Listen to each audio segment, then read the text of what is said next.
बिस्मिल्लाहिर्रहमानिर्रहीम। अस्सलाम वालेकुम। मैं और मुसलमान, ये कैसे हो सकता है? ये बहुत अजीब बात है। ये नहीं हो सकता। मेरा जहन ये कबूल नहीं कर सकता। ये अल्फाज हैं जॉर्डन वैन क्लेवरिन के, जब वो ज़िंदगी के इंतहाई अहम मोड़ पर खड़ा था। एक तरफ मसीहियत और दूसरी तरफ इस्लाम। वो 23 जनवरी 1979 को नीदरलैंड के एक आम से मुतवसत घराने में पैदा हुआ।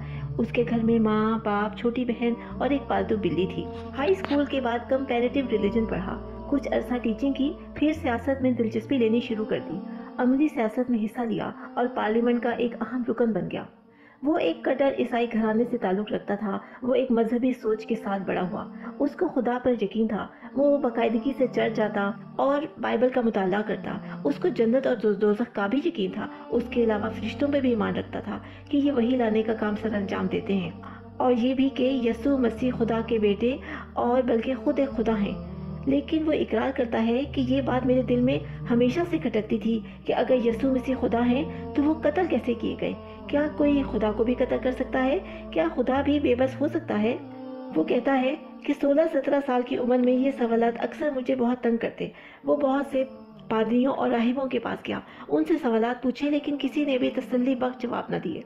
वक्त गुजरने के साथ उसने इन सवालों को जहन से झटक दिया, इनके बारे में ज़्यादा सोचना छोड़ दिया, और उसके ईमान में लेकिन कोई कमी न आई थी, और ज़िंदगी का सफ़र आगे बढ़ता रहा। वो मज़ीद कहता है कि बचपन ही से मुझे इस्लाम से सख्त नफरत थी, और ये नफरत मुझे सिखाई गई थी। मुझे यकीन था कि इस्लाम एक झूठा मजहब है। ये लोग दहशतगर्द हैं और मासूम लोगों को बिला वजह कत्ल करते हैं, और इस पर जवाब की उम्मीद भी रखते हैं। ये नफरत मजीद बढ़ गई जब नीदरलैंड में एक फिल्म मेकर का बेदर्दी से कत्ल हुआ। मुझे यकीन था कि ये कत्ल किसी मुसलमान ही ने किया होगा, क्योंकि बेगुनाह लोगों को कत्ल करना इनका मशगला है और ये लोग इसे जहाद समझते हैं। फिर उसने फैसला किया कि मुझे दुनिया को इस शर यानी इस्लाम से बचाने की कोशिश करनी चाहिए, क्योंकि ये लोग दुनिया के अमन के लिए एक बहुत बड़ा खतरा है। इस्लाम और मुसलमानों का दुनिया से वो मुकम्मल खात्मा चाहता था।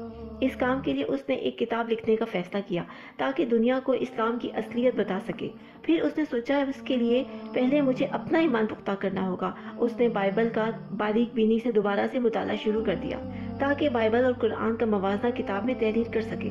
बाइबल के मुताले के दौरान वो सवालात जो नौजवानी की उम्र में उसके जहन में उभरते थे दोबारा सर उठाने लगे। वो काफ़ी कंफ्यूज हो गया। बहरहाल इन सवालात को एक साइड पे रख दिया और फिर कुरान का मुताला शुरू किया। कुरान में मौजूद तौहीद के तसव्वुर ने उसे चौंका दिया।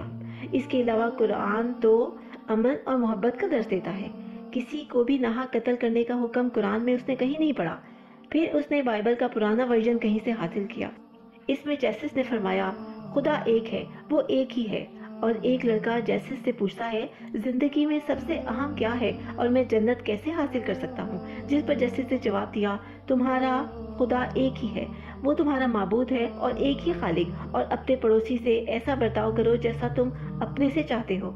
ओ खुदाया, यानी जैसिस ने भी एक खुदा का ही तस्वुर पेश किया जो कि कुरान में मिलता है। तो फिर ये तीन खुदा का तस्वुर जो क्रिश्चियनिटी में है वो कहाँ से आया? हम लोग शक में क्यों मुब्तला हैं? इसका सर चकराने लगा। फिर उसने कैम्ब्रिज यूनिवर्सिटी के एक प्रोफेसर शेख अब्दुल करीम मुराद को ईमेल की और अपना मसला बताया। उन्होंने तफसीली जवाब दिया और चंद इस्लामी किताबें भी रिकमेंड की। वो कहता है, ये वाकई अजीब बात थी कि मैं इस्लाम मुखालिफ किताब लिखने के लिए एक मुसलमान ही से मदद चाह रहा था। बहरहाल मैंने वो किताबें पढ़ना शुरू की, खास तौर पर सीरत नबी की किताब, जिसमें मुझे सबसे ज़्यादा मुतासिर किया। और मुझे अच्छी तरह याद है कि जब मैं जंगे बदर का वाक़या पढ़ रहा था तो मेरी क्या कैफियत थी।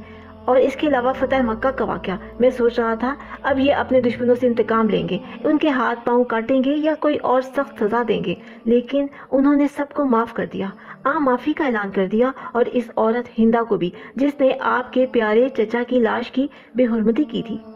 ये सब मेरे लिए हैरान कुन था। कोई अपने इतने बड़े दुश्मन को कैसे माफ़ कर सकता है? कोई आम इंसान ऐसा नहीं कर सकता। यकीनन कोई पैगम्बर या नबी ही ऐसा कर सकते हैं। गैर इरादी तौर पर मेरा जहन ये मानने लगा कि मोहम्मद सल्लल्लाहु अलैहि वसल्लम ज़रूर नबी ही होंगे। اسلام اور عیسائیت میں ایک ہی تو واضح فرق ہے کہ مسلمان محمد صلی اللہ علیہ وسلم کو اللہ کا پیغمبر مانتے ہیں اور ہم جیسس کو خدا کا بیٹا اور خدا ہی مانتے ہیں۔ جیسس کو خدا ماننے کو تو وہ دل ہی دل میں انکار کر چکا تھا اور اب اس کا دل محمد صلی اللہ علیہ وسلم کو پیغمبر بھی مان رہا تھا، تو اس کا مطلب میں عیسائیت چھوڑ کر اسلام میں داخل ہو رہا ہوں؟ یہ اس کا خود سے سوال تھا۔ اس سوال نے اسے جھنجھوڑ دیا، اس کے رونگٹے کھڑے ہو گئے۔ یہ نہیں ہو سکتا، یہ کیسے ہو سکتا ہے؟ اس نے گھبرا کر ساری کتابوں کو پیچھے دھکیلا اور کہا اب مجھے مزید کوئی کتاب نہیں پڑھنی، کہیں میں اپنے مذہب ہی سے نہ پھر جاؤں۔ ہاں ٹھیک ہے، اب میں اسلام سے پہلے کی طرح نفرت نہیں محسوس کر رہا، لیکن میں اسے بطور مذہب قبول نہیں کر سکتا۔ اس نے ساری کتابیں اٹھا کر شیلف پر واپس رکھ دی۔ اسی دوران کچھ کتابیں نیچے گر گئیں جس میں قرآن پاک بھی تھا۔ قرآن اٹھایا تو اس میں جس جملے پر اس کی نظر پڑی وہ سورہ حج کی آیت 46 تھی۔ لکھا تھا، حقیقت میں ان کی آنکھیں نہیں بلکہ دل اندھے ہوتے ہیں۔ یہ آیت پڑھ کر اس کا دل کانپ اٹھا۔ مجھے لگا یہ میرے لیے ہے، کیا وہ میں ہوں جس کی آنکھیں نہیں بلکہ دل اندھا ہو چکا ہے؟ مجھ پر انتہائی اضطراب کی کیفیت طاری ہوئی، سمجھ میں نہیں آ رہا تھا کیا کروں۔ پھر میں نے دعا مانگنی شروع کی، اے خدا، تو جو کوئی بھی ہے، چاہے عیسائیوں کا خدا ہے یا مسلمانوں کا، مجھے سیدھا راستہ دکھا، میری رہنمائی فرما اور میری مدد کر۔ یہ دعا مانگ کر وہ سو گیا۔ بہت گہری نیند۔ آنکھ کھلی تو اس کا پورا وجود بہت پرسکون تھا، جیسے کسی اندیکھی طاقت نے اس پر سکون طاری کر دیا ہو۔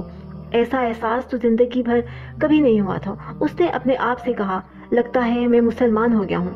پھر اس نے کلمہ پڑھ لیا اور اعلانیہ اسلام قبول کر لیا۔ سب سے پہلے یہ خبر اپنے گھر والوں کو دی۔ اس کی والدہ کو سب سے زیادہ صدمہ پہنچا، زاروں قطار رونے لگی۔ بیوی سمجھدار تھی، کہنے لگی، آپ کو یہی مناسب لگتا ہے تو ٹھیک ہے۔ یعنی اس نے قبول کر لیا اور کوئی اعتراض نہیں کیا۔ اس کے سپورٹرز جنہوں نے اس کو ووٹ دیے تھے، یہ خبر ان پر بجلی کی طرح گری۔ اس کو 1000 سے زائد قتل کی دھمکیاں ملی۔ کچھ نے تو اس کے بیوی بچوں کو قتل کی دھمکیاں دے ڈالی، لیکن اس کا کہنا ہے وہ سب بیوقوف اور نادان لوگ ہیں۔ اب وہ باقاعدگی سے نماز بھی پڑھتا ہے۔ کہتا ہے شروع میں 5 وقت وضو کرنا اور نماز پڑھنا یہ خاصا مشکل لگتا تھا، لیکن اب عادت ہو گئی ہے اور مشکل نہیں لگتا۔ وہ کہتا ہے کہ کرسچینٹی میرا انتخاب نہیں تھا، یہ تو میں نے اپنے ماحول سے سیکھا تھا اور اختیار کر لیا، لیکن اسلام یہ میرا اپنا انتخاب ہے، میں اس پر بہت خوش ہوں اور مطمئن ہوں۔ ایمان افروز سچی کہانیاں ہمارے بھی ایمان میں اضافہ کرتی ہیں۔ اس کو دوسروں تک پہنچائیے کیونکہ یہ صدقہ جاریہ ہے۔